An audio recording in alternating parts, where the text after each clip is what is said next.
Hello students, আমরা atomic structure series যে আলোচনা শুরু করেছিলাম আজকে তার 6 নম্বর ক্লাস, রাইট? এবং আজকের টপিক অলরেডি বোর্ডে দেখতেই পাচ্ছ যে explanation of line spectrum of hydrogen from Bohr's theory. আমরা যখন রাদারফোর্ডের অ্যাটমিক মডেল পড়ি, তোমাদের যদি প্রয়োজন হয় তো আমার অলরেডি রাদারফোর্ডের অ্যাটমিক মডেলের ভিডিও বানানো আছে, খুব সিম্পল ওয়েতে সহজে বুঝতে পারবে, চেক করতে পারো। তো সেখানে আমরা দেখেছি যে রাদারফোর্ডের পরমাণু মডেলের অনেক সাকসেসের মধ্যেও দুটো বিগ লিমিটেশনস আছে, আরও অনেক লিমিটেশনস আছে। সেখানে ওই রাদারফোর্ডের যে অ্যাটমিক মডেলের ক্লাসটাতে আলোচনা করা আছে, এখানে তো আমি যাচ্ছি না। তার মধ্যে দুটো বিগ লিমিটেশন আছে। সেটা কি? একটা হচ্ছে যে রাদারফোর্ডের অ্যাটমিক মডেল পরমাণুর স্থায়িত্ব ব্যাখ্যা করতে পারে না। আরেকটা হচ্ছে যে রাদারফোর্ডের অ্যাটমিক মডেল পরমাণুর লাইন স্পেকট্রাম বা রেখা বর্ণালী ব্যাখ্যা করতে পারে না। এই বর্ণালীর স্পেকট্রাম কি, কন্টিনিউয়াস স্পেকট্রাম কি, লাইন স্পেকট্রাম কি, এটা নিয়েও আমার একটা ভিডিও বানানো আছে। তোমরা জাস্ট টাইপ করলেই পেয়ে যাবে, তো সার্চ করলেই পেয়ে যাবে তোমার TKS@chemistry এই চ্যানেলটা আমার। যাই হোক, তো রাদারফোর্ডের পরমাণু মডেল যদি ভ্যালিড হয়, যদি মেনে চলি, ভাবি আমরা, তাহলে রাদারফোর্ডের অ্যাটমিক মডেল অনুযায়ী আমরা জানি যে অ্যাটমিক স্পেকট্রাম বা এটা actually atomic spectrum actually emission spectrum.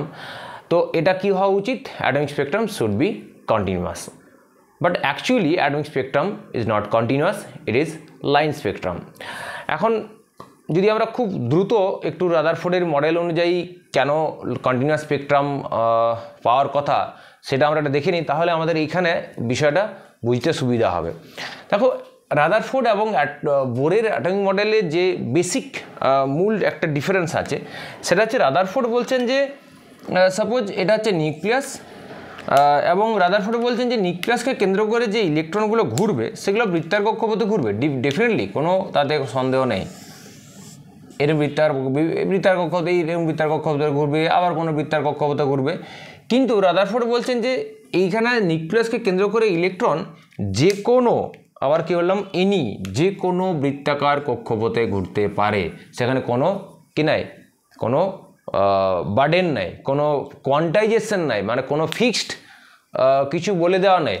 মানে তোমাদের আমি রাদারফোর্ডের মডেলের ক্লাসে বা বোরের মডেলের ক্লাসে একটা সিম্পল এক্সাম্পল দিয়েছিলাম যে একটা ধরা যাক এই একটা একটা খুঁটি আছে বা একটা খুঁটি পোতা আছে মাঠে।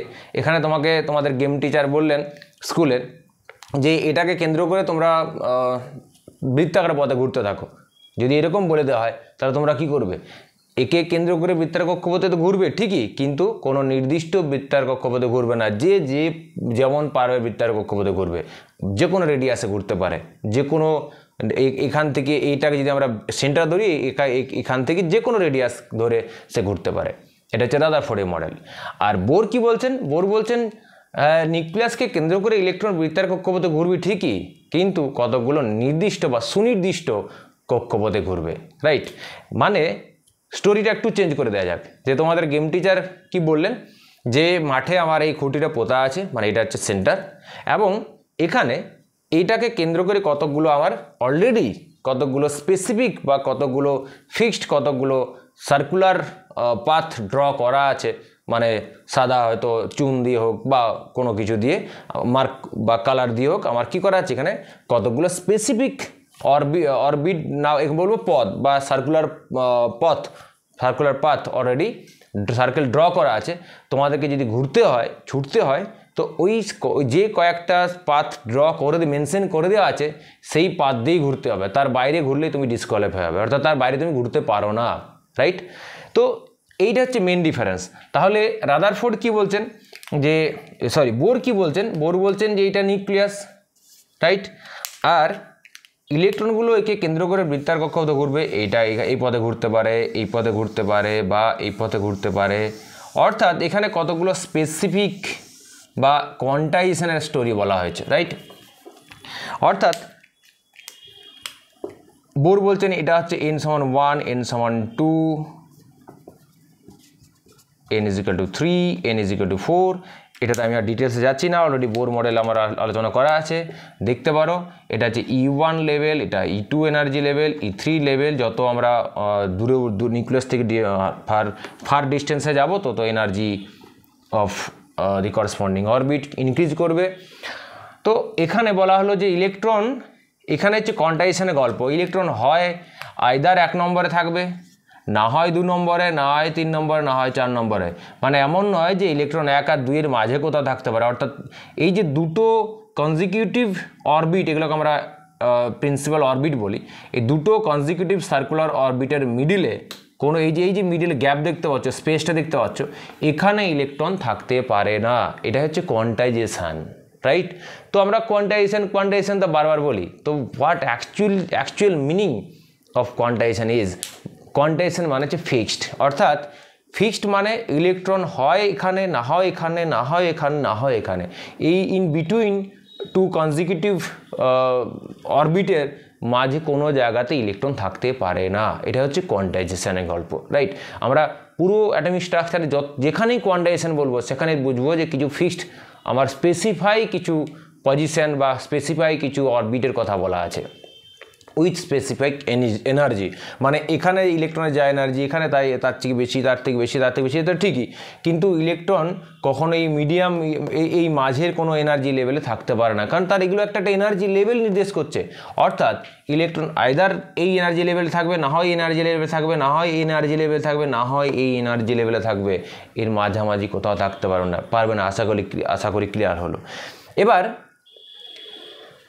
এইটা হচ্ছে যে কোয়ান্টাইজেশন, যেমন ওই একটা তোমাদের সিঁড়ির কথা বলেছিলাম, লেডারের কথা, যে সিঁড়ি দিয়ে যদি আমরা সিঁড়ি ভাবি তাহলে কী হয়, কাঠের সিঁড়ি, তাহলে আমরা কী দেখবো যে এই যে ধাপগুলো পরপর আমরা হয় এই ধাপে, না হয় এই ধাপে, না হয় এই ধাপে কোথাও পা রাখবো ফুট রেস্টগুলোতে।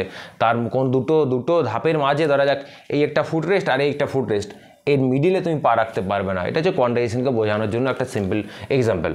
যাই হোক, তো আমরা মূল জায়গাতে চলে আসি। এটা জাস্ট একটু রিমাইন্ডার দেওয়ার মতোই হলো, এগুলো আলোচনা আগে করা আছে। এখন রাদারফোর্ড কি বলছেন না, রাদারফোর্ডের থিওরি অনুযায়ী অ্যাটমিক স্পেকট্রাম লাইন্স কী হওয়ার কথা, তোমার কন্টিনিউয়াস হওয়ার কথা। মানে কন্টিনিউয়াস স্পেকট্রাম কখন আসে, আমরা স্পেকট্রামে খুব ডিটেলসে আলোচনা করেছি, একটু দেখে নেবে। তো আমি এখানে খুব কুইক 1-2 লাইনের মধ্যে বলার চেষ্টা করছি। কন্টিনিউয়াস স্পেকট্রাম কখন আসবে না, যখন এই ইলেকট্রন কী হবে, এনার্জি রিলিজ করে কী হবে, এনার্জি রিলিজ করবে, এবং সে কী হবে, এনার্জি রিলিজ করবে, যে এনার্জিটা রিলিজ হবে সেই এনার্জিটা রেডিয়েশন আকারে এমিট হবে, রাইট?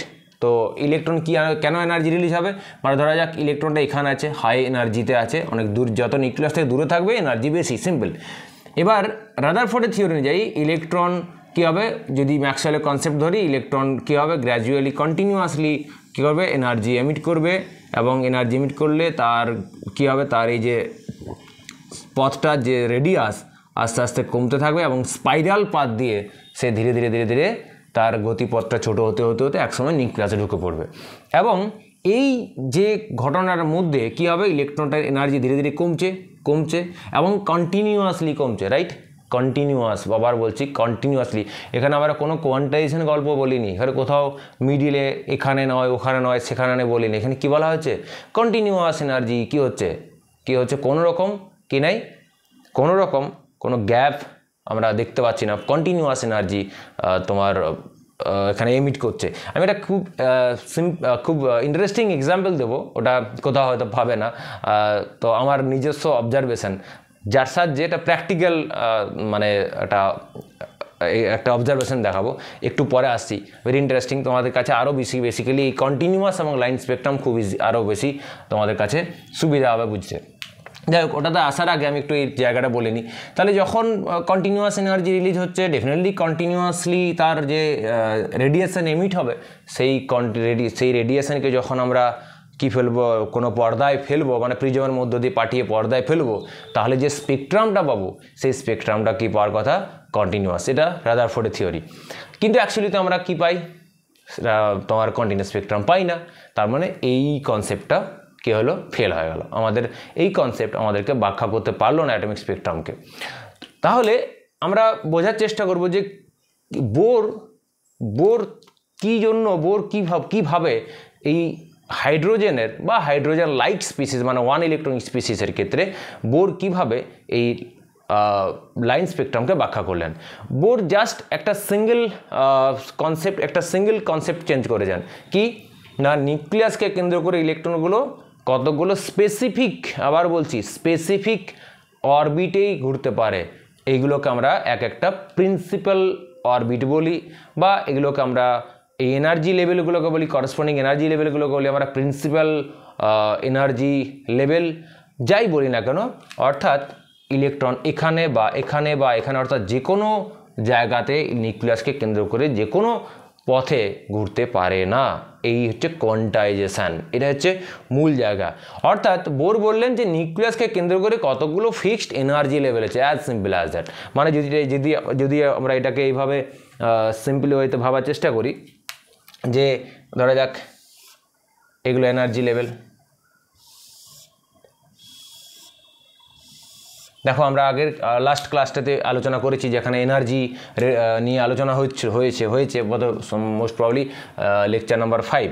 সেখানে আমরা দেখেছি যে এনার্জি যত আমরা n1 n1 n2 n3 n4 n5 এ যেতে থাকবো, অর্থাৎ এটা E1 level, E2 level, E3 level, E4 level, E5 level, energy of corresponding electron definitely will increase তো করবে, কিন্তু বাট এই যে এনার্জি গ্যাপ এটা ধীরে ধীরে ডিক্রিজ করবে। কেন করবে না করবে খুব ডিটেলসে সুন্দরভাবে সহজভাবে আলোচনা করা আছে লেকচার নাম্বার 5, তোমরা দেখতে পারো।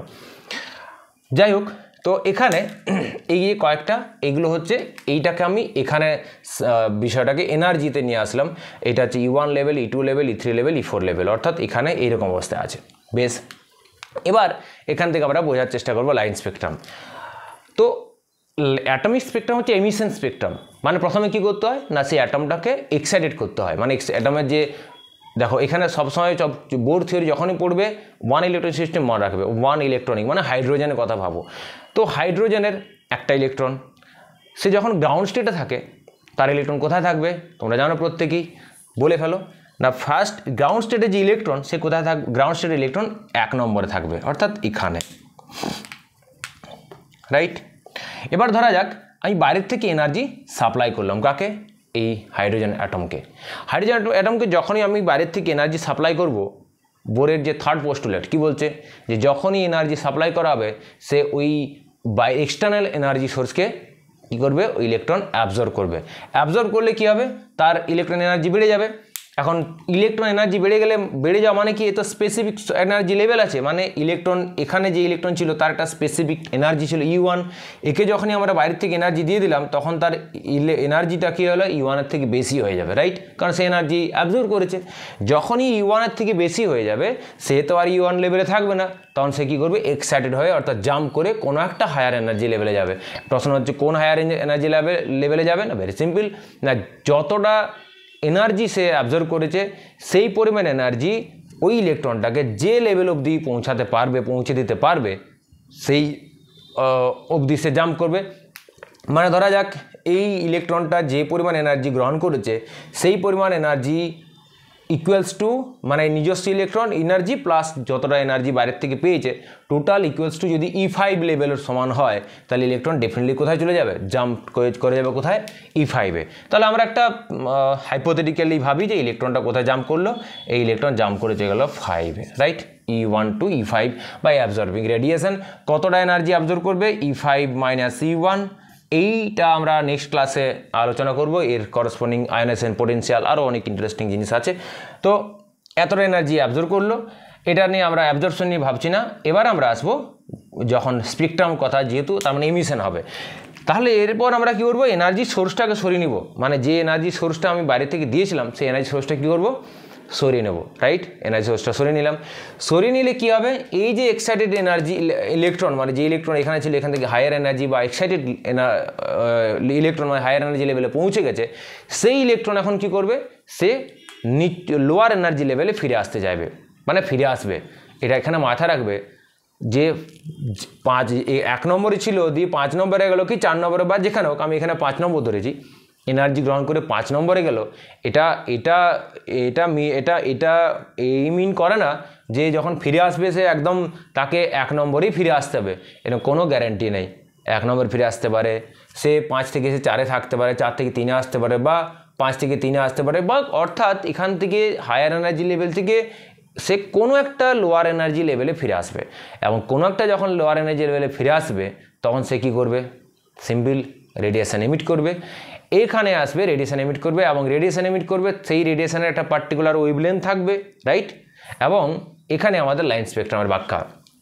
ধরা যাক এই যে ইনিশিয়ালি এক্সাইটেড ইলেকট্রন 5th লেভেলে পৌঁছে গেছে, ধরা যাক সে ইভেনচুয়ালি E1-এ ফিরে আসছে, আমি ধরে নিলাম যে E1-এ ফিরে আসছে, রাইট? E1-এ ফিরে আসছে, তাহলে কি হবে? কিভাবে আসবে? ধাপে ধাপে ফিরে আসবে। ধরা যাক প্রথমে E5 থেকে E4-এ আসলো, রাইট?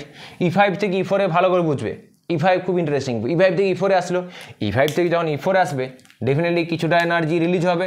কতটা? না delta E is equal to E5 minus E4, এইটা is equal to H into nu, বা H ইন্টু নিউ বলো, বা H into c by lambda, right? তার মানে E5 5th লেভেল থেকে যখন 4th লেভেলে ফিরে আসবে তখন সে ল্যামডা, এখানে আমি ল্যামডা 1 দিয়ে দিচ্ছি, ধরা যাক এটা ল্যামডা, এটা H নিউ 1 মানে এটা ল্যামডা 1, মানে ল্যামডা 1 ওয়েভলেন্থের একটা ওয়েভকে সে রেডিয়েশনকে এমিট করবে, ফাইন। দেন এবারে 4 থেকে কোথায় আসবে? 4 থেকে, ধরা যাক 4 থেকে 3-এ আসলো, রাইট? এবার 5 থেকে প্রথমে 4 আসলো, 4 থেকে কোথায় আসলো? 3-এ আসলো, 3-এ আসলে কী হবে? সে আরও কিছুটা এনার্জি রিলিজ করবে, এবং এগেন আমি এটা delta E is equal two, আমি এটা লিখছি না E4 মাইনাস E3, বুঝতে পারছো? এইটা হবে কত? H ইন্টু নিউ 2 সমান H into c by lambda 2, অর্থাৎ ল্যামডা 2 ওয়েভলেন্থের আনাদার একটা কী হবে? রেডিয়েশন এমিট করবে। নেক্সট ধরা যাক 3 থেকে 2-তে আসলো, তারপরে ধরো 5 থেকে প্রথম 4-এ আসলো, 4 থেকে 3-এ আসলো, 3-এ এসে ভালো লাগলো না, ওর মন খারাপ হয়ে গেলো, ঠিক আছে 2-এ যাই, রাইট? তো 3 থেকে 2-এ আসলো, 2-এ আসলে কী হবে? আবার এনার্জি কিছুটা রিলিজ করবে, সেই এনার্জি কত? H ইন্টু নিউ 3 সমান H into c by lambda 3, মানে ল্যামডা 3 রেডিয়েশন একটা ওয়েভলেন্থের একটা রেডিয়েশন এমিট করবে। নেক্সট 3 থেকে, ধরা যাক নেক্সট লাস্ট হচ্ছে 3 থেকে 2-তে ফিরে আসলো। আমি সব পসিবিলিটি বলছি, সবগুলোই যে পরপর হবেই এমন কোনো দিব্যি দেওয়া নেই, পসিবিলিটির কথা বলছি, হতে পারে। তাহলে delta E is equal to কত হবে? H into c into nu 4 সমান H into c by lambda 4, অর্থাৎ নিউ 4 ফ্রিকোয়েন্সি বা ল্যামডা 4 ওয়েভলেন্থ, আমরা ওয়েভলেন্থই বলি, ল্যামডা 4, ল্যামডা 3, ল্যামডা 2 এবং ল্যামডা 1, রাইট? এই রেডিয়েশনগুলো স্পেসিফিক কতগুলো ওয়েভলেন্থের রেডিয়েশন সে এমিট করবে, এবং প্রত্যেকটা রেডিয়েশনের প্রত্যেকটা ওয়েভলেন্থের মধ্যে একটা কি স্পেসিফিক গ্যাপ আছে। এটা হচ্ছে ইন্টারেস্টিং। এই যে এনার্জি গ্যাপ, এই এনার্জি গ্যাপ, এটাই তো আসলে স্পেকট্রামে রিফ্লেক্টেড হবে না? ভেবে দেখো যে এখানে এই ল্যামডা 1 ধরা যাক, এবারে ধরা যাক আমি ধরে নিলাম যে 5 থেকে 4-এ আসলো, 4 থেকে 3-এ, 3 থেকে 2, 2 থেকে 1-এ আসলো, মানে ধরে নিলাম আমার 1, 2, 3, 4 চারটে রেডিয়েশন এমিট করেছে, রাইট? চারটে রেডিয়েশনের চারটের এনার্জি, প্রত্যেকেরই এনার্জি আলাদা, প্রত্যেকের যেহেতু এনার্জি আলাদা যদি হয় তাদের প্রত্যেকের ওয়েভলেন্থ আলাদা। এবার এই যে চারটে রেডিয়েশন বেরিয়েছে, সে একসঙ্গে বেরোচ্ছে, এগুলোকে যদি আমরা ধরা যাক প্রিজমের মধ্যে পাঠাই, ধরা যাক এই যে চারটে রেডিয়েশন, ধরা 1, 2, 3, 4 এই প্রিজমের মধ্যে পাঠালে কী হবে? প্রিজম কী করবে? এদের ওয়েভলেন্থ অনুযায়ী তাদেরকে ডিফ্লেক্টেড করে দেবে, অর্থাৎ তাদের ডিফ্লেকশন হবে। তারপর পর্দায় যদি ফেলি কী পাবো বলো তো, ভেবে বলো? চারটে ডিস্টিংক্ট কালার পাবো, এরকম কী পাবো? চারটে ডিস্টিংক্ট কালার পাবো, এবং কালারগুলোকে আচ্ছা আমি এরকম দিয়ে দিই, অ্যাকচুয়ালি কালার সবসময় নাও পেতে পারে, চারটে লাইন পাবো, রাইট? কালার পাবো না, সরি, কালার সবসময় পাবো না। কালার কখন পাবো? এক্ষুনি আসছি, বামার সিরিজ হলে পাওয়া যায়। তো চারটে লাইন পাবো, ধরা যাক 1, 2, 3 আর 4, চারটে লাইন পাবো, এবং এই যে মাঝে এই যে কালারগুলো দেখতে বা চারটে লাইন দেখতে পাচ্ছি, মাঝে কি আছে? মাঝে আছে গ্যাপ, এই গ্যাপ, অর্থাৎ এই যে স্পেকট্রাম সেটা কি হয়ে গেল? লাইন স্পেকট্রাম, অ্যাটমিক, কন্টিনিউয়াস নয়। কন্টিনিউয়াস স্পেকট্রাম হলে দুটো লাইনের মধ্যে কোনো গ্যাপ থাকতো না, কিন্তু যেহেতু দুটো লাইনের মধ্যে কি আছে? গ্যাপ তৈরি হয়ে গেছে, এই যে গ্যাপ, এই গ্যাপ তৈরি হয়ে যাওয়ার জন্য এগুলোকে আমরা কন্টিনিউয়াস না বলে লাইন বলি। তাহলে এর মূল কারণ কি? মূল কারণ হচ্ছে এই যে স্পেসিফিক কোয়ান্টাইজড এনার্জি লেভেলের কনসেপ্ট। এনার্জি লেভেল কোয়ান্টাইজ ধরে নেওয়ার জন্যই কি হয়েছে যে ইলেকট্রন কখনোই কন্টিনিউয়াসলি আসতে পারবে না। কন্টিনিউয়াসলি আসতে পারা মানে কেমন? মানে এইরকম, মানে ধরো যদি এটাকে আমরা ধরা যাক আমি এই দিকটা আমরা রাদারফোর্ড ভাবছি, রাইট? রাদারফোর্ডের তো রাদারফোর্ডে তো এনার্জি লেভেলে গল্প নেই। ধরা যাক এখানে এইখানে ইলেকট্রনটা আছে আর এখানে ফিরে আসবে, রাইট? তো এখানে কি আসবে? রাদারফোর্ডের থিওরি অনুযায়ী ইলেকট্রন কী হবে? এখানে তো কোনো এনার্জি লেভেল মাঝে তো কোনো এনার্জি লেভেলের গল্প নেই। মানে ধরা যাক এখানে ইলেকট্রন ছিল, এখানে ফিরে আসবে, মানে এই ধরা যদি আমি এটাকে কম্পেয়ার করি তাহলে রাদারফোর্ডের থিওরি অনুযায়ী ইলেকট্রন কী হবে? পুরো কী হবে? এরকম কন্টিনিউয়াস সে রেডিয়েশন এমিট করে আসবে, মানে কোনো মাঝে এই যে অর্থাৎ এখানে যেমন কি ইলেকট্রন এখান থেকে একদম ডাইরেক্ট এখানে আসবে, এখানে কোথাও স্টে করতে পারবে না। কিন্তু এখানে কী হবে? রাদারফোর্ডের থিওরি অনুযায়ী প্রত্যেকটা পর কন্টিনিউয়াস এনার্জি এমিট হবে। তাহলে কন্টিনিউয়াস এনার্জি যদি এমিট হয় তাহলে কন্টিনিউয়াস ওয়েভ লেন্থের আমরা কী পাবো? ওয়েভ পাবো, মানে পর কোনো গ্যাপ থাকবে না। অর্থাৎ তখন যে লাইনগুলো পাবে, তখন যে লাইনগুলো পাওয়ার কথা, তখন একে যখন আমরা স্পেকট্রাম দেখব তখন লাইনগুলো কোনো কী থাকবে না, কোনো এরকম গ্যাপ থাকবে না, রাইট? কোনো গ্যাপ থাকবে না, মানে এটা কন্টিনিউয়াস। কিন্তু যেহেতু প্র্যাকটিক্যালি দেখা যাচ্ছে লাইন স্পেকট্রাম এবং কোয়ান্টাইজড এনার্জি লেভেল থেকেও আমরা দেখছি হ্যাঁ লাইন স্পেকট্রামে আসছে, তো তার জন্য এই মডেলটা কী পেয়েছে? গ্রহণযোগ্য হয়েছে। যাই হোক, আমি যেটা বলছিলাম যে খুব একটা ইন্টারেস্টিং স্টোরি বা একটা অবজারভেশন বলবো। তোমরা অনেকেই পার্কে গেছো, রাইট? পার্ক, সেখানে দেখবে যে ওই যে স্লিপারিগুলো থাকে না, যেটা বাচ্চারা উঠে স্লিপারি করে, তো সেখানে দেখবে যে স্লিপারিতে একটা দিক কী আছে? একটা দিক ওঠার জন্য সিঁড়ি আছে, রাইট? এরকম সিঁড়ি দেওয়া থাকে, এখানে কিছুটা স্পেস থাকে, আর এখানে এরকম এখান থেকে গিয়ে এরকম পুরো স্লিপারি দিয়ে এখানে নেমে যায়, রাইট? তো ধরা যাক তোমাকে এখানে তুলে দেওয়া হলো, রাইট? এখানে কোনোভাবে কোনোভাবে কেউ তুলে দিল তোমাকে এখানে, বা কোনো একটা বাচ্চাকে এখানে তুলে দিল। এবার সে নিচে ফিরে আসবে, সেই নিচে এই গ্রাউন্ড লেভেলে ফিরে আসবে, এটা গ্রাউন্ড লেভেল, রাইট? গ্রাউন্ড লেভেলে ফিরে আসবে। এখন গ্রাউন্ড লেভেলে ফিরে আসতে গেলে তার দুটো রাস্তা আছে, আইদার এই পথ দিয়ে যাবে আর এই পথ দিয়ে যাবে। বলো তো 1 মিনিট পজ করে যে কোন পথটা দিয়ে গেলে তার কন্টিনিউয়াস এনার্জি এমিশন হবে, আর কোনটা বা এনার্জি ডিক্রিজ কন্টিনিউয়াসলি হবে, আর কোনটাতে গেলে কন্টিনিউয়াসলি হবে না? ভেবে বলো। দেখো, যদি এই পথ দিয়ে যদি সেই বাচ্চাটা এই পথ দিয়ে নামে, তার মানে কি এখানে কোনো কি নাই, কোনো কোয়ান্টাইজ এনার্জি, কোনো গ্যাপ নেই, মানে সে পরপর কি পুরো স্লিপারে দিয়ে পুরো চলে আসবে নিচে। অর্থাৎ তার যে এনার্জি কম হচ্ছে, মানে হাই এনার্জি থেকে লোয়ার এনার্জিতে আসছে। আমরা জানি যত উপরে তুলে দেওয়া হবে তার এনার্জি বাড়ে, তো হায়ার এনার্জি থেকে লোয়ার এনার্জিতে আসছে, যত আসবে তত কী হবে? তো এইখানে কি এটা কন্টিনিউয়াস এনার্জি এমিশন হচ্ছে, এটা হচ্ছে রাদারফোর্ডের থিওরি, রাইট? তাহলে এটা কন্টিনিউয়াস। আর যদি সে এই পথ দিয়ে আসে তাহলে কি হবে? সে কন্টিনিউয়াসভাবে আসতে পারবে না, তাকে হয় এখানে পা রাখতে হবে, তারপর এখানে পা রাখতে পারে, বা তাই এখানে রাখতে পারে, তার এখানে রাখতে পারে। হ্যাঁ, তুমি বলতে পারো যে স্যার একটা স্টেপ স্কিপ করে এখানে রাখতে পারে। হ্যাঁ, রাখতে পারে, ডেফিনেটলি রাখতে পারে। মানে এই ইলেকট্রনটা 5 থেকে একদম এক জাম্পে 2তে আসতে পারে নাকি? একদম পারে, কোনো অসুবিধা নেই। Everything is possible. কিন্তু পসিবিলিটি কোথায়? দুটো স্পেসিফিক এনার্জি লেভেলের মধ্যে ইলেকট্রন থাকবে। যদি কেউ বলে যে আমি এখান থেকে একদম লাফ দিয়ে গ্রাউন্ড লেভেলে চলে আসবো, আসতে পারে, পা ভাঙাভাঙি হলে তার দায়িত্ব তার। কিন্তু এখানে এইটা হচ্ছে তোমার বোরের মডেল, এটা হচ্ছে রাদারফোর্ড মডেল। তো আশা করি এইটা বলার পর আশা করি পুরো বিষয়টা ক্লিয়ার হয়েছে। এটাতে গেল লাইন স্পেকট্রাম বোঝার। এবার আমরা একটা বিষয় আলোচনা করব যে দেখো, হাইড্রোজেনে তো কি আছে? একটা ইলেকট্রন, রাইট? কি বললাম? প্রত্যেকেই জানো হাইড্রোজেনে কটা ইলেকট্রন? একটা ইলেকট্রন। কিন্তু যখন হাইড্রোজেনের স্পেকট্রাম স্টাডি করা হয়, যখন আমরা হাইড্রোজেনের স্পেকট্রাম স্টাডি করি, তখন সমস্ত সিরিজের স্পেকট্রাম আমরা পাই। সমস্ত সিরিজের স্পেকট্রাম আমরা দেখো আগে আলোচনা করেছি। স্পেকট্রাম যেদিন আলোচনা করা হয়েছিল সেই ক্লাসটাতে, যে Lyman series, Balmer series, Paschen, Brackett, Pfund, Humphreys, সমস্ত সিরিজ, এক একটা সিরিজ অ্যাকচুয়ালি তোমার একটা তোমার এক একটা কি বলবো একটা রেডিয়েশনের যে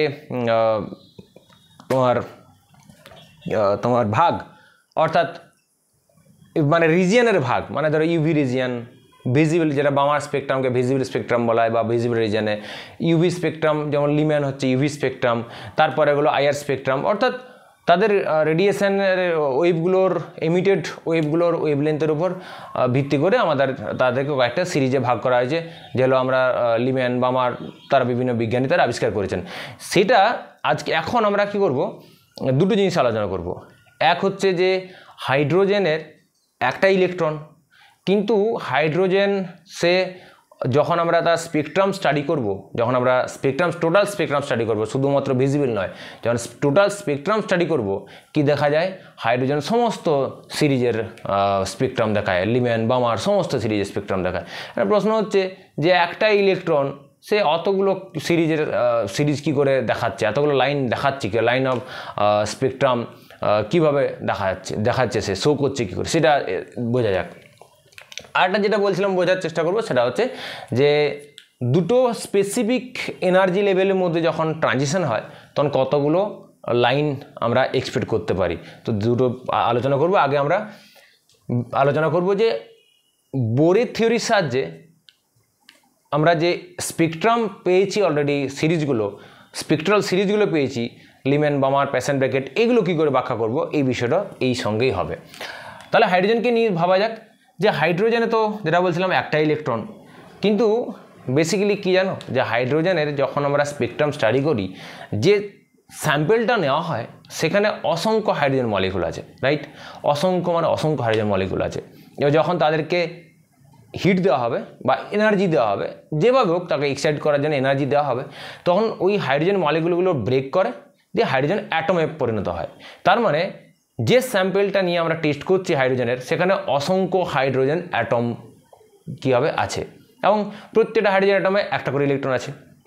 এবার যখন বাইরের থেকে এনার্জি দেওয়া হবে, প্রত্যেকটা হাইড্রোজেন অ্যাটম কিন্তু সমান অ্যামাউন্ট এনার্জি অ্যাবজর্ব করবে না। সবাই এনার্জি অ্যাবজর্ব করবে, ডেফিনেটলি করবে, কিন্তু সবাই একই অ্যামাউন্ট এনার্জি অ্যাবজর্ব করবে না। Just something like that. কীরকম? সামথিং লাইক ধরা যাক আমি এই যে এখানে তোমাদের ক্লাস করাচ্ছি, এখানে যতজন এই ভিডিওটা দেখছো সবাই প্রত্যেকেই কিন্তু আমার লেকচারই তো শুনছো, ভালো লাগুক মন্দ লাগুক যাই হোক আমার লেকচারই শুনছো, কিন্তু ধরা যাক 10 জন শুনছে, 10 জন একই লেভেলে কিন্তু ওদের তোমার 10 জনের নলেজ গেইনটা হবে না। কারো হয়তো অনেক বেশি হলো, কারো হয়তো একটু কম হলো, কারো একদম কম হলো, কেউ হয়তো বুঝতেই পারলো না, বা হয়তো সামান্য বুঝলো, একদম বুঝতে পারলো না, হতে পারে না, সামান্য বুঝলো। অর্থাৎ প্রত্যেকেরই যে নলেজ গেইন সেটা কিন্তু সমান হবে না। অথচ আমি তো লেকচারটা দেখছি, একই ভিডিও সবাই দেখছো। তো সিমিলারলি যখন যে হাইড্রোজেনের যে চেম্বারে আমরা হাইড্রোজেন গ্যাসকে রেখেছি, সেখানে অসংখ্য হাইড্রোজেন অ্যাটম আছে, প্রত্যেকটা হাইড্রোজেন অ্যাটম কিন্তু বা এক্সটার্নাল এনার্জি সোর্স থেকে সমান অ্যামাউন্ট এনার্জি অ্যাবজর্ব করবে না। তো different hydrogen different amount of energy absorb করবে, এবং সে ডিফারেন্ট এনার্জি লেভেলে তার গ্রাউন্ড স্টেটের ইলেকট্রন কী হবে, জাম্প করে যাবে। অর্থাৎ প্রত্যেকটা ইনিশিয়ালি তো প্রত্যেকটা হাইড্রোজেনেরই ইলেকট্রন আছে ইনসাউন্ড 1 গ্রাউন্ড স্টেটে, কিন্তু সবাই যেহেতু আলাদা এনার্জি অ্যাবজর্ব করছে, তাহলে তারা সবাই আলাদা এনার্জি লেভেলে কী হবে, শিফট করে যাবে। ধরা যাক আমি কয়েকটা এনার্জি লেভেল দেখালাম, এখানে লিখছি E1, এটা E2, E3, E4, E5। ধরা যাক কোনো হাইড্রোজেনের ইলেকট্রন এখান থেকে, ধরা যাক সবাই তো E1 আছে, মানে n = 1, এখান থেকে ইলেকট্রন চলে গেল E5, E6, এটা E6, আরও আছে 7, 8, তুমি অসংখ্য থাকতে পারে, আমি কয়েকটা দেখালাম। 6 চলে যেতে পারে, কেউ হয়তো এনার্জি অ্যাবজর্ব করে 5, একটু কম এনার্জি অ্যাবজর্ব করে 5-এ গেল, কেউ হয়তো 4-এ গেল, কেউ 3-এ, কেউ হয়তো 2-এ গেল। অর্থাৎ তারা ডিফারেন্ট অ্যামাউন্ট এনার্জি অ্যাবজর্ব করে ডিফারেন্ট এনার্জি স্টেটে তারা জাম্প করে যাবে, রাইট? এবার যখন এনার্জি সোর্সটা সরিয়ে নেওয়া হবে তখন কি হবে জানো, তারা ডিফারেন্ট এনার্জি লেভেলে কি সবাই যেখানে যেখানে আছে সেখান থেকে নিচু স্তরে নিচু এনার্জি লেভেলে ফিরে আসতে যাবে। মানে ধরো যে 5-এ আছে সেও নিচে, 6-এ আছে, 7-এ আছে, 8-এ আছে, যেই হোক সেও নিচু স্তরে ফিরে আসবে। আমি একটু আগে বলছিলাম যে সেগুলোকে যে একদম সবাইকেই গ্রাউন্ড স্টেজেই ফিরে আসতে হবে এমন কোনো দিব্যি দেওয়া নেই। এবার এখানে আসছে স্পেকট্রাল সিরিজের ব্যাখ্যা। ধরা যাক যদি সবাই কোথায় ফিরে আসে, 1-এ ফিরে আসে। আমরা পসিবিলিটি ভাবছি যে যত ইলেকট্রন আছে সবগুলো কি আসছে, ধরা যাক যারা যতগুলো ইলেকট্রন তোমার এক্সাইটেড হয়েছে সবাই যদি 1-এ ফিরে আসতে পারে, সবাই 1-এ পসিবিলিটি 1-এ যদি ফিরে আসে তখন আমরা যে সিরিজটা পাবো, আচ্ছা এটা একটু মুছে দিই,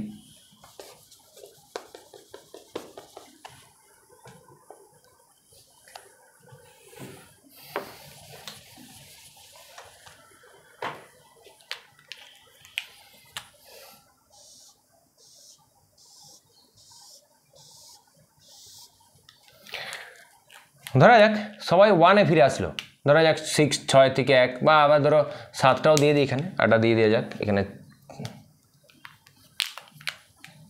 এইখানটাতে দিয়ে দিই, E7 করে দিই, E6। যদি পসিবিলিটি 1 যে যত এক্সাইটেড ইলেকট্রন, যে 7-এ হোক 6-এ হোক 5-এ, মানে 1-এর উপরে যতজন আছে সবাই ধরো 7 থেকেও 1-এ ফিরে আসছে, 6 থেকেও 1-এ ফিরে আসছে, 5 থেকেও 1-এ ফিরে আসছে, 4 থেকেও 1-এ ফিরে আসছে, 3 থেকে 2 থেকে সবাই 1-এ ফিরে আসতে পারে পসিবিলিটি। তখন আমরা কী সিরিজ পাবো? Lyman series. কী পাবো? Lyman series. এবার যদি ধরা যাক সবাই 2-এ ফিরে আসে, মানে ধরো যে 7-এ ছিল সেও 2-এ ফিরে আসছে, যে 6-এ ছিল সেও 2-এ ফিরে আসছে, যে 5-এ ছিল সেও 2-এ ফিরে আসছে, যে 4-এ ছিল সেও 2-এ, 3-এ ছিল সেও 2-এ। এটা হচ্ছে বামার সিরিজ এবং এটা আমরা ভিজিবল সিরিজও বলি। এই একমাত্র আমরা স্পেকট্রামের যে লাইনগুলো দেখতে পাই, ধরা যাক হাইড্রোজেনের যদি আমরা স্পেকট্রাম স্টাডি করি, আমরা যদি খালি চোখে দেখব 4টে কালার, আমরা স্পেকট্রাম আলোচনা করেছি, ভিডিওটা দেখে নেবে। খালি চোখে আমরা 4টে কালার দেখতে পাই। তার মানে কি বাকি আর কোনো অন্য কোনো সিরিজগুলো আসে না লিমের, তার মানে বামা সিরিজটা পাচ্ছি, তার মানে কি অন্যান্য সিরিজগুলো আসে না, ওখানে তৈরি হয় না? অবশ্যই হয়েছে, খালি চোখে দেখতে পাওয়া যায়নি, তার জন্য সেগুলোকে যন্ত্রের সাহায্যে আইডেন্টিফাই করতে হয়। এটা যে বামা সিরিজ। যদি সবাই কোথায় ফিরে আসে? 3-এ ফিরে আসে, তাহলে রিটার্ন ব্যাক করে যদি 3-তে আসে, প্যাসেঞ্জ সিরিজ। 7 থেকে 3, 6 থেকে 3, 5 থেকে 3, 4 থেকে 7-এর উপরেও হতে পারে, এমন নয় যে 7-এ শেষ, 8, 9 ইনফিনিটি হতে পারে, আমরা আগেই যে দেখেছি। তো এখানে অত তো এখানে লেখা যাবে না, তাহলে এটা বামার। তারপরে হলো প্যাসেঞ্জ সিরিজ। তারপর ধরা যাক 4-এ ফিরে আসলো,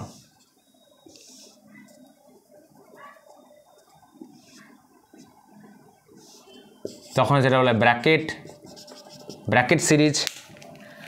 তারপর ধরা যাক সবাই 5-এ ফিরে আসলো, এটা হচ্ছে ফুন্ড সিরিজ। আর ধরা যাক সবাই 6-এ ফিরে আসলো, মানে ধরো 7 থেকে 6, আবার এরপর ধরো 8 থেকে 6 এরকম, তখন সেটা বলা হয় হামপ্রে। এখন দেখো আমরা যে স্পেকট্রাল সিরিজগুলো দেখেছিলাম, সেখানে একটা রিডবার্গ ইকুয়েশন দেখেছিলাম, মনে পড়ছে? রিডবার্গ ইকুয়েশন, যে ওটা ছিল একটা ক্যালকুলেশন, সিম্পল ক্যালকুলেশন, কোনো এক্সপ্লেনেশন তোমার ছিল না। এখন আমরা এক্সপ্লেনেশন পেয়ে গেছি যে new bar is equal to 1 by lambda সমান r, Rydberg constant, r into 1 by n1 square minus 1 by n2 square. এখন n1 কি n2 কি, মানে সেটা তো জানতাম, কিন্তু আসলে ধরো যখন বামার সিরিজ আমরা দেখেছিলাম তখন বামা ধরে নিয়েছিলেন এটা হচ্ছে 2, বামার ক্ষেত্রে বামা ধরে নিয়েছিলেন এটা 2, এইখানে 3, 4, 5 হবে। লিমেন ধরে নিয়েছিলেন এটা 1। এখন প্রশ্ন হচ্ছে যে এটা 1 কেন, 2 কেন, বা এটার সিগনিফিকেন্স কী, বা এটার বেসিক্যালি এটার বুঝবো কী, ব্যাপারটা কি আমাকে মিন করছে।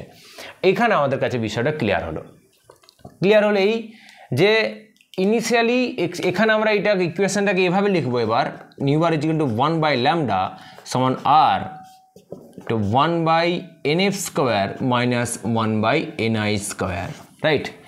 এইভাবে কোনো বইয়ে ওই fi পাবে না, আমি তোমাদের এখানে বলে দিচ্ছি, কারণ কখনো ভুল হবে না। তাহলে f মিনস হচ্ছে এফ হচ্ছে ফাইনালি কোথায় ফিরে আসছে, আর আই হচ্ছে ইনিশিয়ালি কোথায় ছিল।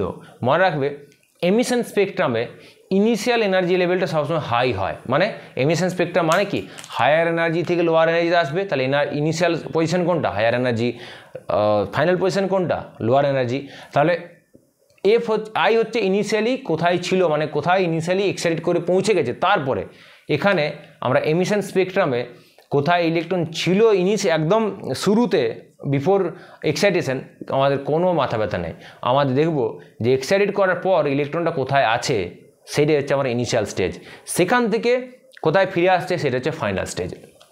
যেমন ধরো লিম্যান সিরিজে ফাইনালি ফিরে আসছে কোথায়, এটা হচ্ছে n ইজ ইকুয়াল টু 1, এটা 2, এটা 3, এটা 4, এটা 5, এটা 6, এটা 7। তাহলে লিম্যান সিরিজের ক্ষেত্রে ভাবো যদি NF1 হয় তাহলে NI কত, সিম্পল বুঝতে পারছো, NF যদি এটা NF1 ফাইনালি 1-এ ফিরে আসছে তাহলে ইনিশিয়ালি কোথায় 7, 6, 5, 4 যা হোক হতে পারে, মানে গ্রেটার দেন 1 হবে, মানে 2, 3, 4 এরকম হতে পারে, তখন সেটা হচ্ছে লিম্যান সিরিজ। বোঝা গেল কেন এইভাবে আমরা, তখন তো জাস্ট ক্যালকুলেশন করা হয়েছিল, এখন তার এক্সপ্লেনেশন পাচ্ছি। দেখা যাচ্ছে যদি NF = 2 হয় তখন NI = 2, ধরা সবাই যদি 2-তে ফিরে আসে তখন ইনিশিয়াল কোথায় হবে 3, 4, 5 এরকম হবে, তখন সেটা বলা হয় বামার সিরিজ। এটা হচ্ছে ভিজিবল। যদি কোথাও ভিজিবল স্পেকট্রাম বলে বুঝে নেবে ইলেকট্রন এক্সাইটেড ইলেকট্রন ফাইনালি কোথায় ফিরে আসছে, যত এক্সাইটেড ইলেকট্রন আছে সব ফিরে আসছে 2-তে। যদি লিম্যান সিরিজ বলে তাহলে বুঝে যাবে যে ইলেকট্রন ফিরে আসছে 1-এ। আমরা নেক্সট ক্লাসে এই স্পেকট্রাম এবং বোরের কনসেপ্টের সম্পর্কিত যে সমস্ত ম্যাথমেটিক্যাল প্রবলেম বা কিছু লজিক্যাল কোশ্চেন হয় যেগুলো বিভিন্ন রকম কম্পিটিটিভ পরীক্ষায়, সমস্ত কম্পিটিটিভ পরীক্ষায় পড়ে আসে, সেগুলো আলোচনা করব। বামার সিরিজ NF = যদি 3 হয়, NI = 4, 5, 6 তখন হবে patient series and so on. বুঝতে পারছো, যদি NI NF 4 ব্র্যাকেটের জন্য NF4 হবে, আর NI কত হবে 4-এর বেশি 5, 6 এরকম হবে, তাহলে ব্র্যাকেট হবে। আর NF from 5, NI = 6, 7 এগুলো হলে কি হবে ফোন সিরিজ হবে। আর যদি NF যদি তোমার 6 হয়, NF যদি 6 হয়, NI কত হবে 7 ডট করে, তখন হবে হামপ্লেস, রাইট। এটা ফোন। তো এই যে সিরিজগুলো আমরা কী করতে পারলাম, ব্যাখ্যা করতে পারলাম বোর সিরিজ সাহায্যে। তার সঙ্গে সঙ্গে আমরা এটাও বোঝাতে পারলাম বা শিখতে পারলাম, বুঝতে পারলাম যে হাইড্রোজেনে একটা ইলেকট্রন থাকলেও আমরা সমস্ত সিরিজগুলো কি করে পাই, কারণ হাইড্রোজেনের একটা হাইড্রোজেনকে নিয়ে এক্সপেরিমেন্টটা করা হয়নি, অসংখ্য হাইড্রোজেন সেই এক্সপেরিমেন্টাল সিচুয়েশনে রাখা আছে, এবং তারা বিভিন্ন ডিফারেন্ট এনার্জি অ্যাবজর্ব করে ডিফারেন্ট এনার্জি লেভেলে পৌঁছে যাবে, এবং তারপর তারা কোনো স্পেসিফিক এনার্জি লেভেলে যখন ফিরে আসবে তখন একটা সিরিজ অফ স্পেকট্রাম পাবো। এই হচ্ছে আমাদের গল্প। এবার আরেকটা যেটা বলেছিলাম আলোচনা করব সেটা হচ্ছে, ধরা যাক এটা আরও খুব ইন্টারেস্টিং।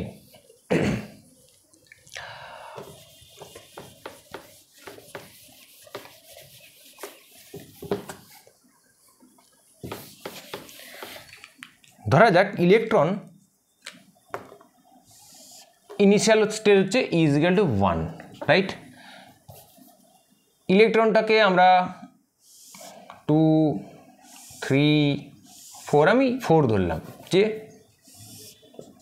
একে 4 নম্বরে নিয়ে যাওয়া হলো কিভাবে, বাইরে থেকে এনার্জি দিয়ে E2, এটা E1 লেভেল থেকে কোথায় E4 লেভেলে নিয়ে যাওয়া হলো, বেশ এখানে পৌঁছে গেছে।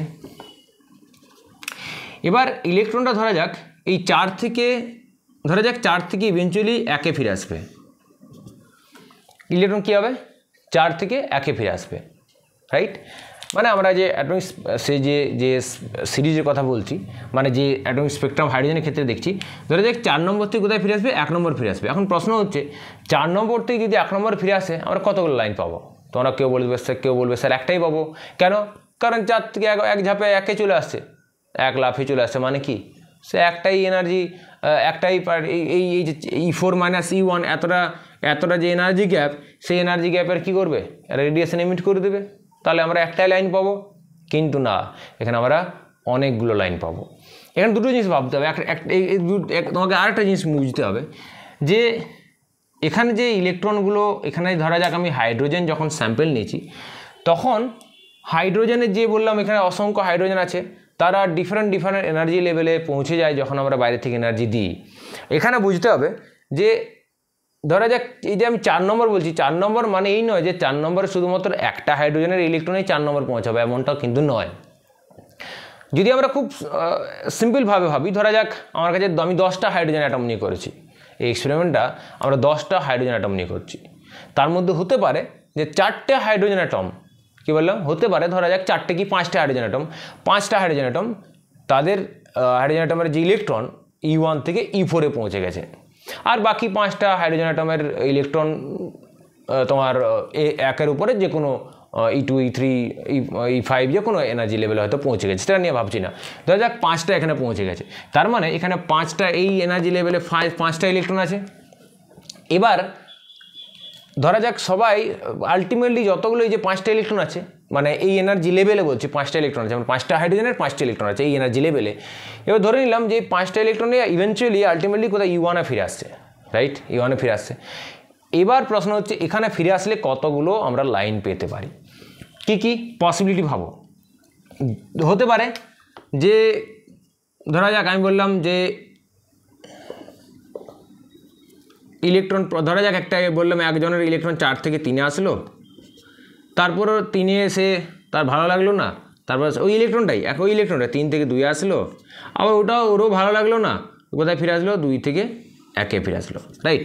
মানে একটা ইলেকট্রন কথাই বলছি, সে 4 থেকে 3-এ আসলো, 3 থেকে 2-এ আসলো, 2 থেকে 1-এ আসলো, মানে আমরা এইটার জন্য একটা লাইন পাবো, এটার জন্য একটা লাইন পাবো, এটা একটা লাইন পাবো, রাইট। এবার ধরা যাক অন্য একটা ইলেকট্রন, সে 4 থেকে 3-এ আসলো না, একটা ইলেকট্রন কোথায় আসলো, 4 থেকে 3-এ আসলো, আমার ব্লু দিয়ে করা হয়, ব্লু লাইন দিয়ে আমি একটা ইলেকট্রনকে বোঝাচ্ছি। আর ইলেকট্রন ধরা যাক সে 4 থেকে 3-এ আসলো না, সে বললো না 4 থেকে 3-এ আসবো না, আমি 4 থেকে 2-এ আসবো, চলে আসলো, বেশ ভালো কথা, সে 4 থেকে 2-এ আসলো।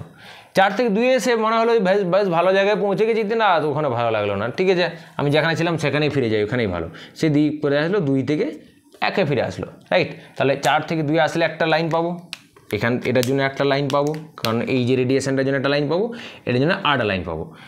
এবার আরও একটা ধরা যাক আরও একটা ইলেকট্রন আছে, সে কি করলো, আমি ব্লু দিয়ে দেখাচ্ছি, সে বললো না আমি 4 থেকে 3-এও যাবো না, আমি 4 থেকে সরাসরি 1-এ আসবো, ওর ওসব ভেবে লাভ নেই, বলছি আমি সরাসরি 4 থেকে 1-এ আসবো, এটা ব্ল্যাক দিয়ে দিই, 4 থেকে সরাসরি 1-এ আসবো, রাইট।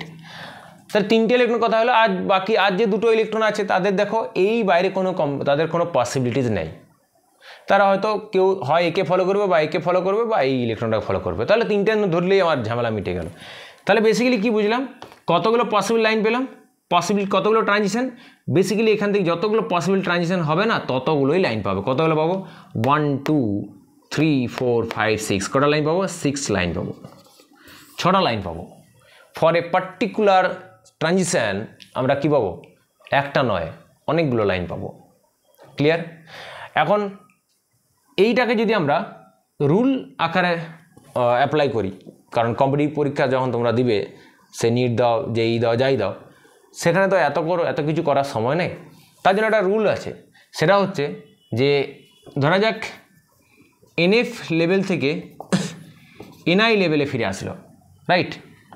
এটা ধরা যাক এই মাঝের লেভেলগুলো আমার দেখার দরকার নেই, ধরা যাক এনএফ লেভেল থেকে কোথায় ফিরে আসলো, এনআই লেভেলে, মানে ভুল বললাম, এনআই লেভেল থেকে এনএফ লেভেলে।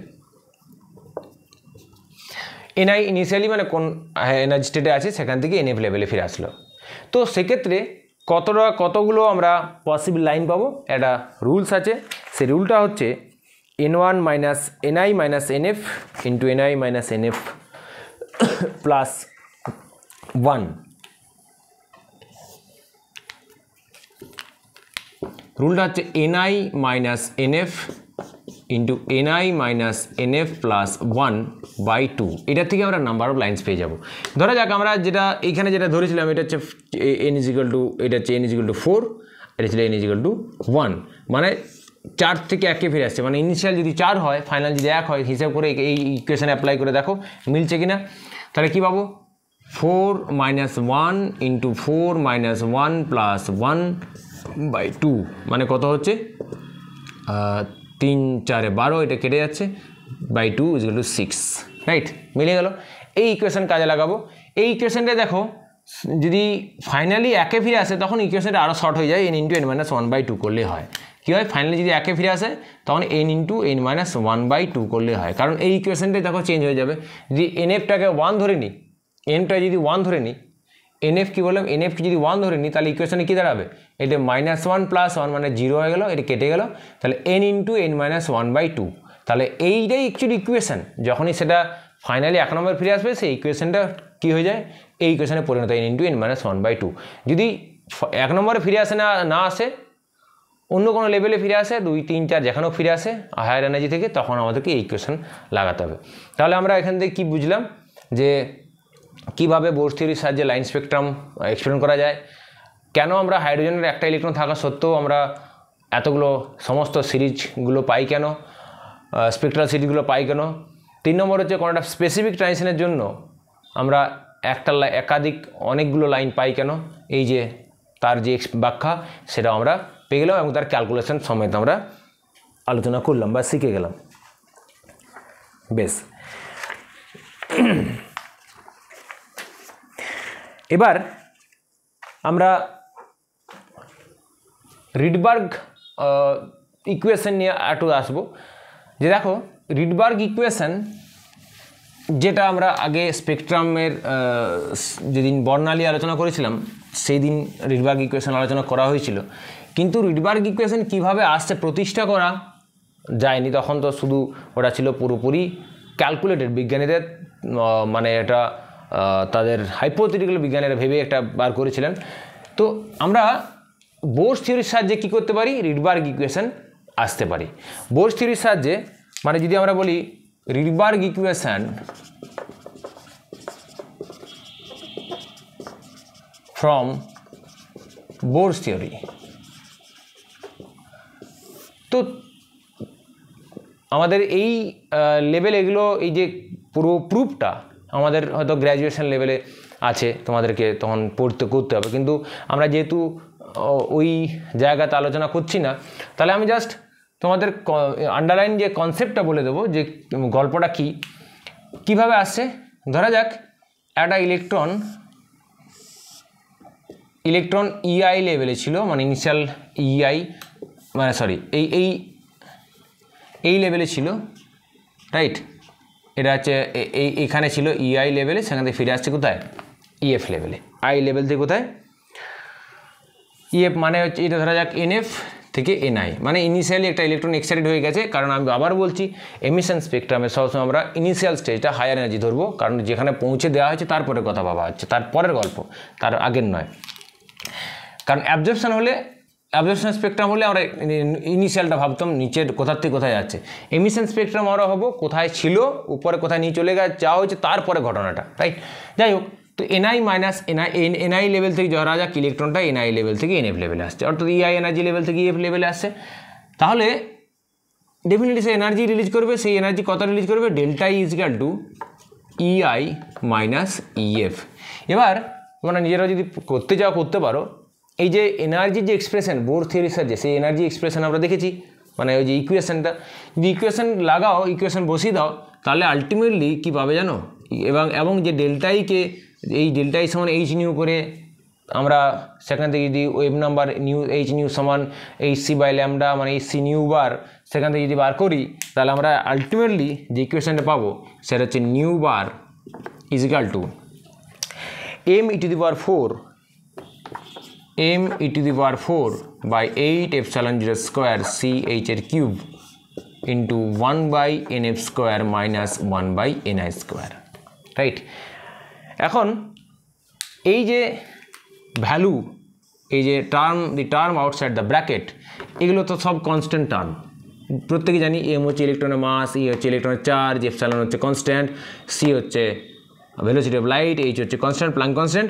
তাহলে এই যে ভ্যালুগুলো যদি সব বসানো হয় তাহলে আমরা কী পাবো জানো, 1.09 যদি করো তাহলে এসআই হয়ে যাবে, যদি এই এতে বসানো হয় তাহলে সিজিএস পাবে 109737 সেমি ইউনিভার্স।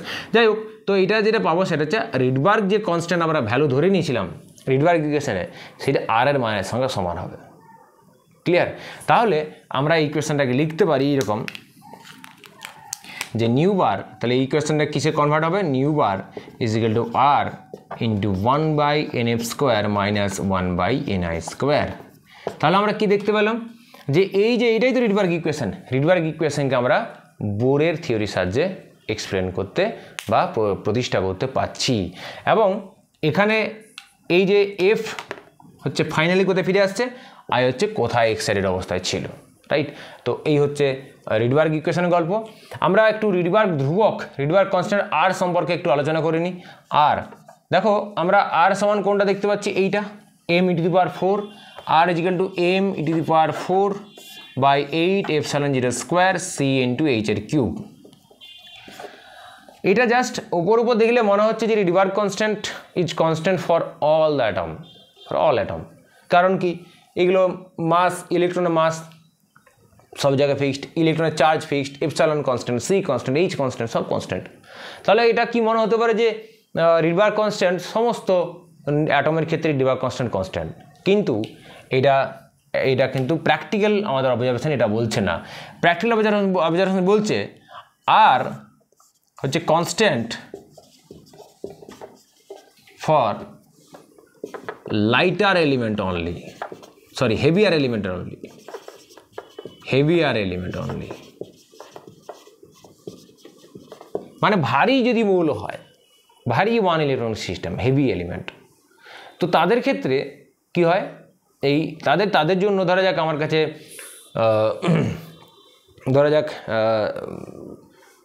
নিয়ন 9+, কি সোডিয়াম 10+, এরকম মানে ভারী নিউক্লিয়াস, ভারী অ্যাটম, মানে ওয়ান ইলেকট্রন সিস্টেমই, তাদের জন্য আর কিন্তু সবার জন্য ফিক্সড, তাদের আর ফিক্সড। কিন্তু for lighter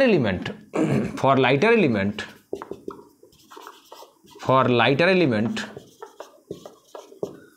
R is not constant. এখন এর পিছনে কারণ কি সেইটা নিয়ে আপাতত খুব বেশি আমরা যাব না, আমাদের অত কিছু যাওয়ার দরকার নেই, তখন আমাদের ওই ভাইব্রেশন টাইব্রেশন দেখতে হয়। এখানে বেসিক্যালি কি হয় না, লাইটার নিউক্লিয়াসের ক্ষেত্রে বা লাইটার এলিমেন্টের ক্ষেত্রে এই আর এর যে ইকুয়েশনটা একটু চেঞ্জ হয়ে যায়, তখন এম এর জায়গায় হয়ে যায় মিউ। এমকে বলা হয় মাস অফ ইলেকট্রন, মিউকে বলা হয় রিডিউসড মাস অফ ইলেকট্রন। কি বলা হয়? Reduced mass of electron. মানে আমরা ভারী মৌলগুলোর ক্ষেত্রে ইলেকট্রনের মাস যখন লিখছিলাম তখন শুধুমাত্র ইলেকট্রনের মাসকেই ভাবা হয়েছে, মানে ইলেকট্রন মাসের উপর অন্য কারো প্রভাব ছিল না। যখনই হালকা নিউক্লিয়াসে চলে আসবো তখন তার নিউক্লিয়াসের সেই ইলেকট্রন হালকা এলিমেন্টে চলে যাব, তখন সেই এলিমেন্টের যে ইলেকট্রন, মানে ধরো যাক হাইড্রোজেন ধরো হাইড্রোজেনের দুটো আইসোটোপ, সেটা তো দুটো আলাদা আলাদা নিউক্লিয়াস, দুটো আলাদা আলাদা অ্যাটম। তো হাইড্রোজেন ধরা যাক, হাইড্রোজেন দুটো আইসোটোপ 1H1 আর 1H2, ধরা যাক 1H1 আর 1H2। এই 1H2কে আমরা এটাকে H বলি, এটাকে D বলি, রাইট? ডয়টেরিয়াম বলা হয়। তো এদের ক্ষেত্রেও কিন্তু এই আর দুটো অ্যাটমের ক্ষেত্রেও কিন্তু আর সমান নয়, এদেরও কিন্তু আর কি নয়, সমান নয়। এক্ষেত্রে কি বলা হয় না, এম এর জায়গায় কি রিডিউসড মাস নিয়ে আসা হয়, মানে তখন ইলেকট্রনের যে মাস সেটা নিউক্লিয়াসের মাসের দ্বারাও প্রভাবিত হয়। তা রিডিউসড মাসের আমরা এখানে শুধু ইকুয়েশনে লিখব mu is equal to small m capital M by small m plus capital M, যেখানে স্মল এম তো বুঝতে পারছো রেস্ট মাস অফ ইলেকট্রন, আর ক্যাপিটাল এম হচ্ছে মাস অফ নিউক্লিয়াস। বেশ, এবারে আশা করি তোমাদের কাছে বিষয়টা ক্লিয়ার হয়ে গেছে। তাহলে আর এর যে ইকুয়েশন পাবো, আর এর ইকুয়েশনটা কি হয়ে যাবে, আর এর ইকুয়েশনটা হয়ে যাবে R is equal to mu e⁴/8ε0² CH এর কিউব, লাইটার এলিমেন্টের ক্ষেত্রে আর এম এর জায়গায় মিউ। এবারে দেখো মিউ ইজ ইকুয়াল টু, আর এখানে মিউর মান বসাচ্ছি না, জাস্ট ভেবে দেখো, এখানটা আরেকবার লিখে দিচ্ছি mu is equal two m+m/m+m। এবার ধরা যাক হাইড্রোজেন, সাধারণ হাইড্রোজেন 1H1 আর ডয়টেরিয়াম 1H2, এই দুজনের ধরা যাক ইলেকট্রনের ট্রানজিশন এখান থেকে এখানে হচ্ছে, ধরা যাক এটা হচ্ছে NI লেভেল, এটা NF লেভেল, সেটা সেম ট্রানজিশন হচ্ছে ফর সাধারণ হাইড্রোজেন আর ডয়টেরিয়াম। তাহলে দু ক্ষেত্রে আমরা কি ভাবতে পারি, যেহেতু দুটোই হাইড্রোজেন একই, তাদের কি বলতে পারি, তাদের ওয়েভ নাম্বার, সেখান থেকে যে রেডিয়েশনটা বেরোবে তাদের ওয়েভ নাম্বার বলো বা ওয়েভ লেন্থ তাদের সেম হওয়ার কথা, কারণ তাদের তো সব কিছু কনস্ট্যান্ট, মানে সব কিছু একই, 1H1 আর 1H2 মধ্যে কী তফাৎ, কিছুই নাই, তাই একই হওয়ার কথা, কিন্তু আলাদা হয়। কেন হয়? কারণ এই যে আর এর মান আলাদা হয়ে যায়। এই যে ইকুয়েশনে, রিডবার্গ ইকুয়েশনে কী পেলাম, এই যে new bar is equal to 1 by lambda সমান r into 1 by nf square minus 1 by n square। এই nf আর ni তো সমান, কিন্তু এই RH not equal to RD, RH not equal to RD কেন? কারণ r এর ইকুয়েশনে কি দেখেছি, মিউ, কারণ because mu H not equal to mu D. কেন mu H not equal to mu D? কারণ এই যে এই M H not equal to M D, মানে সাধারণ হাইড্রোজেন তার যে নিউক্লিয়াসের মাসের তুলনায় ডয়টেরিয়ামের নিউক্লিয়াসের মাস আলাদা, মানে বেশি, কারণ সাধারণ হাইড্রোজেনে একটাই প্রোটন আছে নিউক্লিয়াসে, আর ডয়টেরিয়ামে কি আছে, একটা প্রোটন আছে তার সঙ্গে একটা নিউট্রন আছে, তাহলে তোমার ডয়টেরিয়াম ভারী। তাহলে যেহেতু এই নিউক্লিয়াসের মাস আলাদা, তাহলে মিউ আলাদা হয়ে যাবে। যখন মিউ আলাদা হয়ে যাবে, এইটা আলাদা হয়ে যাবে, তখন আর আলাদা হয়ে যাবে। আর আলাদা হয়ে গেলে কি হবে, এই নিউ বার বা ওয়েভ নাম্বারও আলাদা হয়ে যাবে, রাইট? তাহলে আমরা এটা কি মনে রাখবো শুধু, যে লাইটার এলিমেন্টের ক্ষেত্রে এটা হচ্ছে, ধরো কোনো জায়গায় কম্পিটিটিভ পরীক্ষা দিতেই পারে যে তোমার এটা কি রিডবার্গ কনস্ট্যান্ট কি সব অলওয়েজ কনস্ট্যান্ট, তার যত স্টেটমেন্ট দিয়ে দিল যে এইটা ঠিক ওইটা ঠিক। তো এইটা তোমাদের মনে রাখতে হবে, লাইটার নিউক্লিয়াসের ক্ষেত্রে, লাইটার এলিমেন্টগুলোর ক্ষেত্রে কনস্ট্যান্ট নয়, কিন্তু হেভি এলিমেন্টের ক্ষেত্রে কনস্ট্যান্ট, তার ইকুয়েশন সমেত কনসেপ্টটা আমি বোঝানোর চেষ্টা করলাম। বেশ,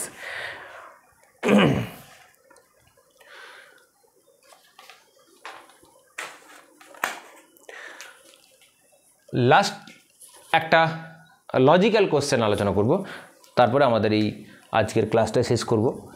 সেটা হচ্ছে যে বলছে যে হাইড্রোজেনের বামা সিরিজের ফার্স্ট যে তিনটে লাইন আছে তাদের ওয়েভলেন্থের রেশিও আমাদেরকে হিসেব করতে হবে। তাহলে কি করতে হবে, ratio of the wavelength of the first three line of Balmer spectrum of hydrogen atom। মানে বলছে বামার সিরিজে, হাইড্রোজেন অ্যাটমের বামা সিরিজের প্রথম তিনটে লাইনের যে ওয়েভলেন্থ তাদের রেশিও, ভেরি সিম্পল। যখনই বামার কী করবো, ওয়েভলেন্থের ইকুয়েশন জানি, nu bar is equal to 1 by lambda সমান R into 1 by NF square minus 1 by NS square, Rydberg equation বসাবো। বেশ, যেহেতু বামা সিরিজ বলে দেওয়া আছে তোমাকে অলরেডি, এখান থেকে এরকম অঙ্কও পড়ে, ভ্যালু দেওয়া থাকবে। বামা সিরিজ মানে কি, NF ইজ ইকুয়াল টু 2 বলেই দেওয়া আছে, বামা সিরিজ মানে NF ইজ ইকুয়াল টু 2। এবার বলেছে ফার্স্ট থ্রি লাইন, মানে প্রথম তিনটে লাইন, তাহলে NI ইজ ইকুয়াল টু কত হবে, 3, 4 আর 5, মানে ফার্স্ট থ্রি লাইন, মানে প্রথম দুই আর দুইয়ে ফিরে আসবে কোথায়, প্রথম সবচেয়ে নিচু, দুইয়ের পর কি, মানে দুইয়ের পর এইটা, ধরা যাক এটা হচ্ছে 2, এটা 3, এটা 4, আমি 1টা লিখছি না, এটা 1 ধরা যাক, অন্ত না এখানে 5, 6। তাহলে বামা সিরিজ মানে ফিরে আসবে কোথায়, 2তে। ফার্স্ট লাইন মানে কি, 3 থেকে 2তে, সেকেন্ড লাইন মানে 4 থেকে 2তে, থার্ড লাইন মানে 5 থেকে 2তে। এটাকে আমরা আলফা বলি, এটা বিটা, এটা গামা, ডেল্টা বলতে পারি। তোমাদের ওই হাইড্রোজেনের যে লাইন স্পেকট্রাম আলোচনা করেছিলাম সেখানে বিষয়টা আছে।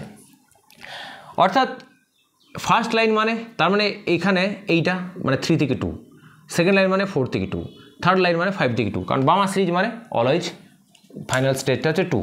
তাহলে ফার্স্ট লাইন কী হবে, যদি আমরা নিউ বার 1 করি, nu bar 1 is equal to, তো এইটা হবে কীরকম, R into 1/2 square minus 1/3 square, right?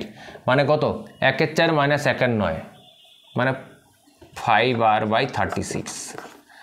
New bar 2 is equal to কত হবে, সেকেন্ড লাইন মানে আর 1/2 স্কোয়ার মাইনাস 1/4 স্কোয়ার কত হবে? 4 4 16 আর 2 2 4, 4 16 64, 64 মানে কত?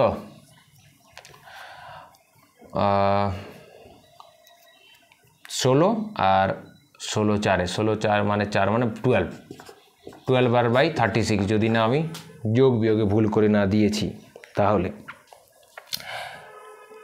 4 4 16 64 আমার মাথাটা গেছে 16 নিতে হবে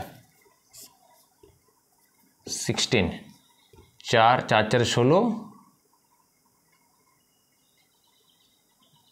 মাইনাস 1 মানে 15 r/36 এই 16 আর নিউ বার 3 এভাবে ক্যালকুলেশন করবে r into 1/2 square minus 1/5 square তাহলে কত হবে? 2 2 4 আর এটা হবে 5 5 25 মানে হচ্ছে 100 তাহলে নিচে হলো 100 তাহলে 25 আর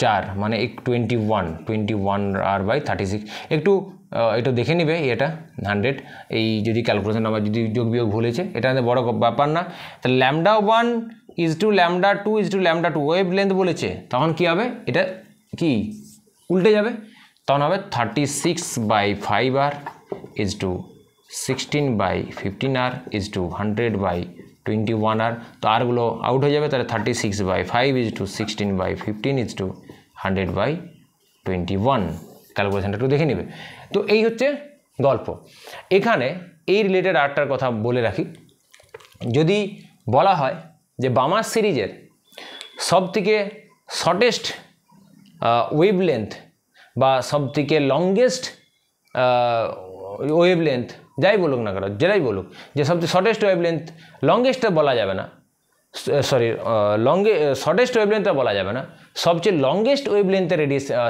ট্রানজিশন কোনটা আবার বলছি যদি বলে বামার সিরিজের সবচেয়ে লংগেস্ট ওয়েভলেন্থের ট্রানজিশন কোনটা লংগেস্ট ওয়েভলেন্থ মানে কি সবচেয়ে কম এনার্জি তাহলে সবচেয়ে কম এনার্জি ট্রানজিশন কোনটা 3 থেকে 2 ফার্স্ট লাইন রাইট যাক এইটা একটু বোঝালাম নেক্সট ক্লাসে আমরা ওই একটু আয়নেশন পোটেনশিয়াল কীভাবে ক্যালকুলেট করতে হয় এবং কিছু খুব ইম্পর্ট্যান্ট কিছু ম্যাথমেটিক্যাল প্রবলেম কিসের উপর বামার্স এই রিডবার্গ ইকুয়েশন এবং বোর থিওরির উপর আমরা আলোচনা করব রাইট দেখা হচ্ছে নেক্সট ক্লাসে